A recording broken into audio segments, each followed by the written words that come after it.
10 bölüm.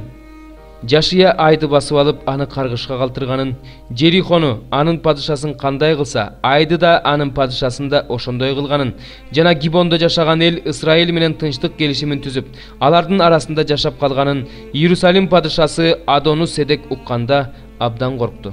Анткени Гибон чоң шаар болгон, падышанын шаарларынын бири катары айдан да чоң эле, жана анда жашагандардын баары эр жүрөк эл болгон. Ошондуктан Иерусалим падышасы Адону-Седек Хеброн падышасы Огамга, Жармут падышасы Пирамга, Лакиш падышасы Жапиге, Эглон падышасы Дебирге киши жиберип, мындай деп айттырды: Жашия жана Исраил уулдары менен тынчтык келишимин түзгөндүгү үчүн мага келип Гибонду талкалап салууга жардам бергиле. Аморлуктардын бул 5 падышасы, Иерусалим падышасы, Хеброн падышасы, Жармут падышасы, Лакиш падышасы, Эглон падышасы чогулуп алып жөнөштү. Алар Гибондуктар менен согушуу үчүн станы менен Гибондун жанына жайгашышты. Гибондо жашаган эл Исраил станына Гилгалда турган Жашияга киши жиберип, өз кулдарыңан колуңду тартып алба, тезирээк кел, бизди куткар, жардам бер, анткени тоолордо жашаган аморлуктардын баардык падышалары бизге каршы чогулушту деп айттырышты. Ошондо Жашия баштаган эл жана согушка жарактуу эр жүрөк эркектердин баардыгы Гилгалдан чыгышты. Теңир Жашияга мындай деди: алардан коркпо, анткени мен аларды сенин колуңа салып бердим. Сага эч ким туруштук бере албайт. Жашия аларга капыстан кол салды, анткени ал Гилгалдан түнү бою жол жүрүп келген эле. Алар ысрайылдыктарды көргөндө дүрбөлөңгө түшүштү, анткени аларды теңир дүрбөлөңгө салган эле. Ысрайылдыктар аларды Гибондо катуу кыйратып, Бейт-Хорон дөңсөөсүнө кеткен жол менен кууп, Азейкага жана Макетке чейин талкалашты. Алар Бейт-Хорон тоосунун боору менен ысрайылдыктардан качып бара жатышканда, теңир аларга асмандан Азейкага чейин чоң таштарды жаадырды. Алар өлүп жатышты.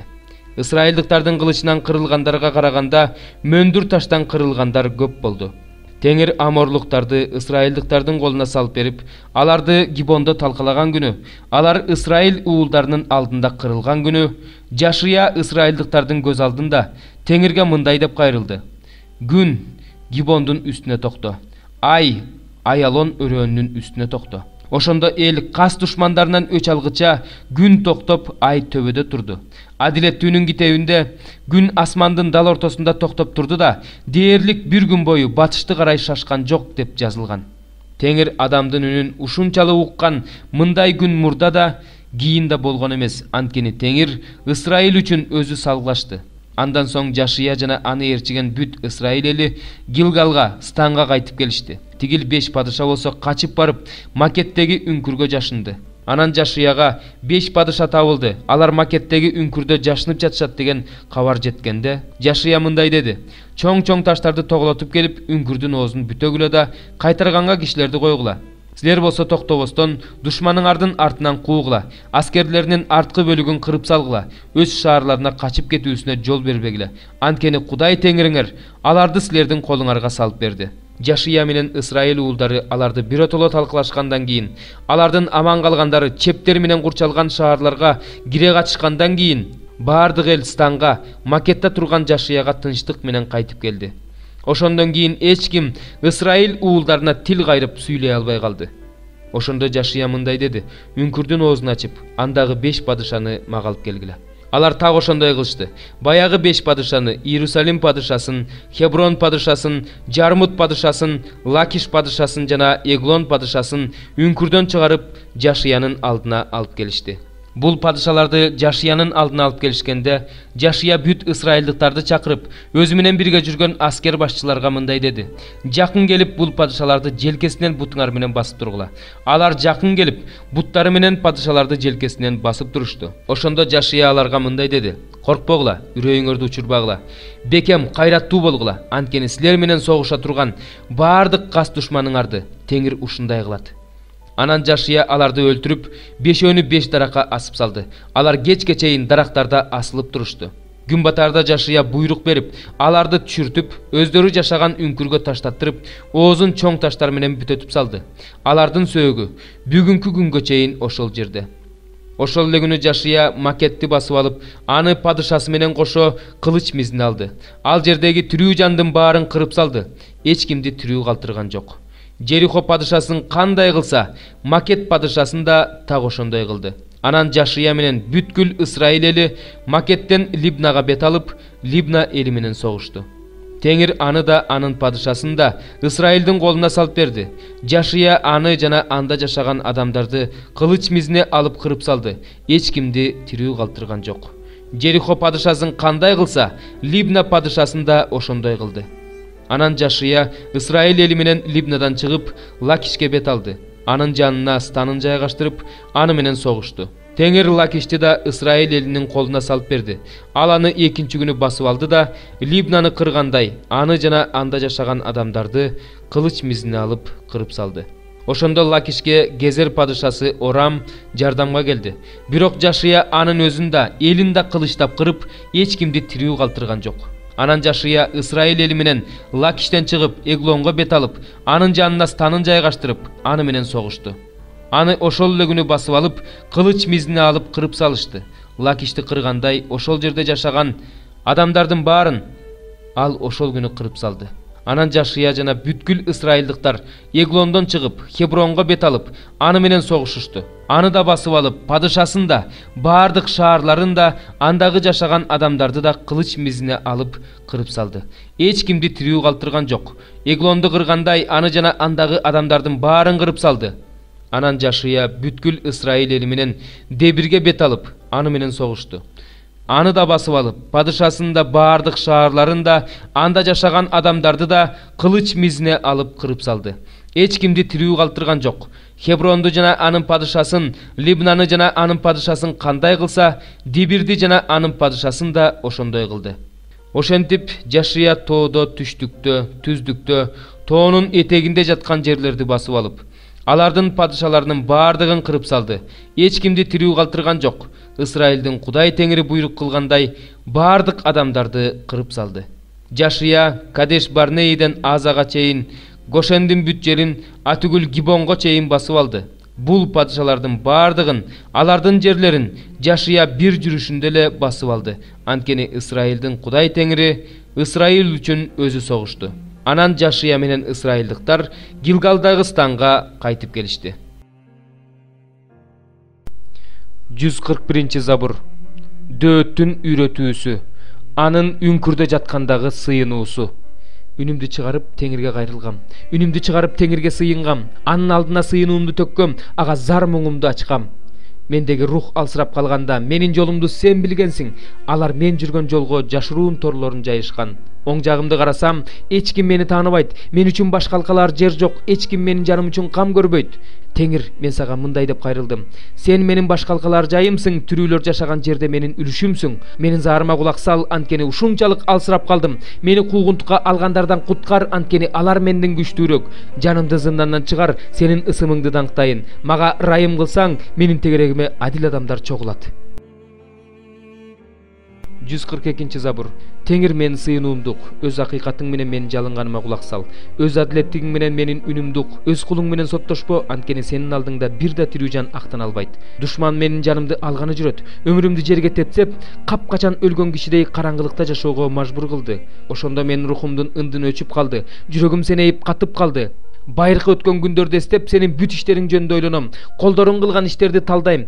Сага колумду сунуп жатам. Сууга чаңкаган жердей болуп, жаным сага тартылып жатат. Мени тезирээк ук, Теңирим, рухум алсырап бара жатат. Жүзүңдү менден жашырба, көрдө жаткандарга окшоп калбайын. Сенин ырайымыңды эртерээк угайын, анткени мен сенден үмүттөнөм. Мага кайсы жол менен басарымды көрсөт, анткени мен өз жанымды сага көтөрөм.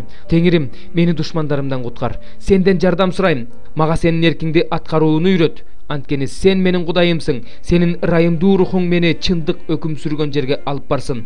Теңирим, мени өз ысымың үчүн тирилт. Өз чындыгың үчүн жанымды кырсыктан куткар. Өз ырайымың менен душмандарымды жок кыл. Жанымды жабыр тарттыргандардын баарын жок кыл. Анткени мен сенин кулуңмун.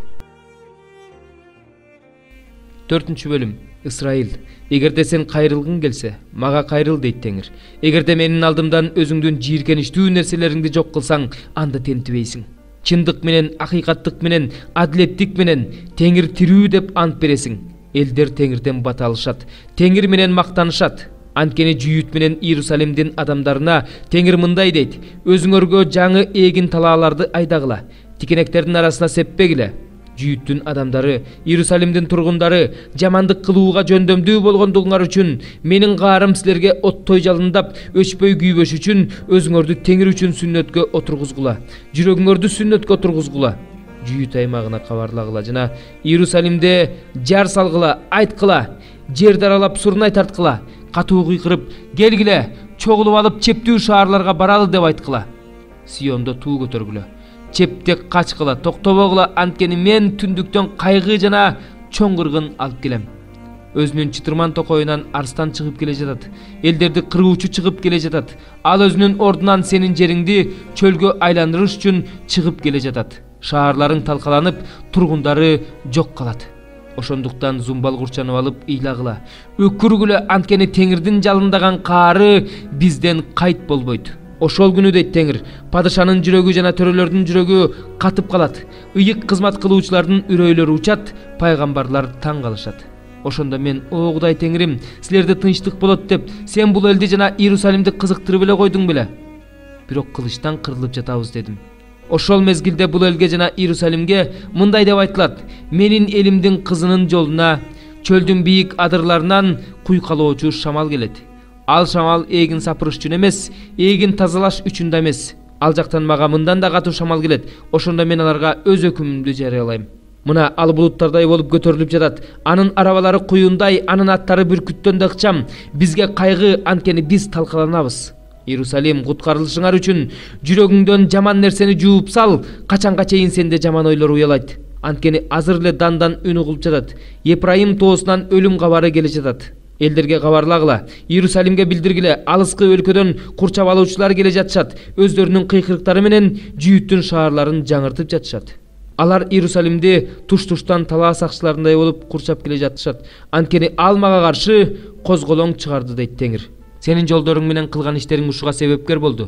Сен мыйзамсыздыгыңдан ушунчалык кыйналып жатасың, ал жүрөгүңдү жаралап жатат. Жаным, жаным, жүрөгүмдүн тереңинде кайгырып жатам. Жүрөгүм толкунданып жатат, унчукпай кое албайм, анткени сен жаным менин сурнай үнүн, согуш коркунучун угуп жатасың. Кайгы артынан кайгы бүтөлкө кыйрап жатат. Күтүлбөгөн жерден менин үйлөрүм кыйрады. Көз ирмегенче менин чатырларым кыйрады. Мен качанкыга чейин тууларды көрөм. Сурнай үнүн уктум.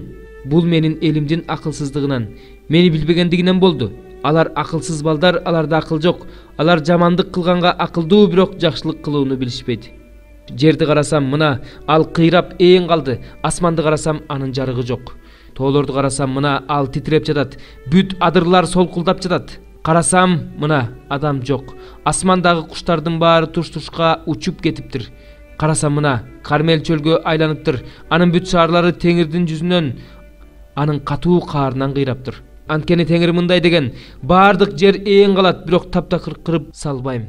Бул тууралуу жер ыйлайт. Жогоруда асман түнөрөт, анткени мен айттым, мен белгиледим, ал үчүн өкүнбөйм, андан кайтпайм. Атчан аскерлердин жана жаа тарткан аткычтардын ызы чуусунан бүт шаар эли туш-тушка качат. Алар калың токойлорго кетишет, аскаларга чыгышат. Баардык шаарлар ээн калат, аларда бир да тургун болбойт.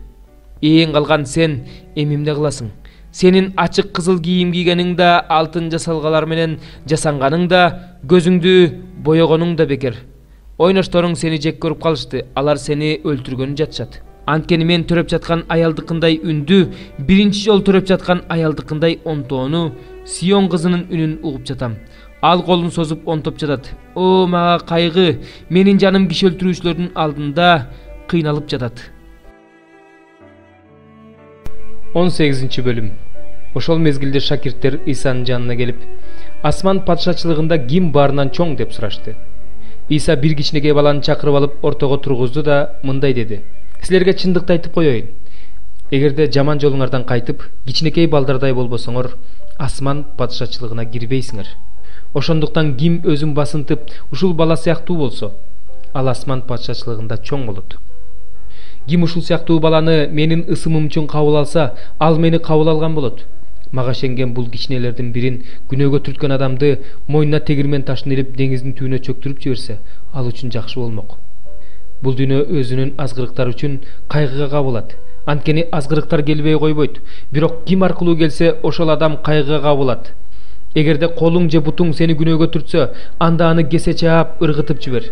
Эки колуң эки бутуң менен түбөлүк отко ыргытылгандан көрөк, колуңдан же бутуңдан ажырап өмүргө ээ болгонуң жакшы. Эгерде көзүң сени күнөөгө түртсө, анда аны оюп алып ыргытып жибер. Эки көзүң менен оттуу көлгө ыргытылгандан көрө, жалгыз көзүң менен өмүргө ээ болгонуң жакшы. Байкагыла, бул кичинелердин бирин да кордобогула. Силерге айтып коеюн, алардын асмандагы периштелери асмандагы атамдын жүзүн дайыма көрүп турушат. Анткени адам уулу жоголгонду издеп таап куткаруу үчүн келди. Кандай деп ойлойсуңар?